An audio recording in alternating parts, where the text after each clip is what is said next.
بسم الله الرحمن الرحيم. تبارك الذي بيده الملك وهو على كل شيء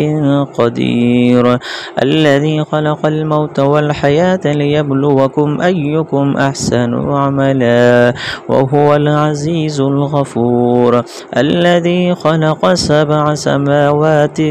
طباقا ما ترى في خلق الرحمن من تفاوت فارجع البصر هل ترى من فتور، ثم ارجع البصر كرتين ينقلب إليك البصر خاسئا وهو حسير، ولقد زينا السماء الدنيا بمصابيح وجعلناها رجوما للشياطين وأعتدنا لهم عذاب السعير،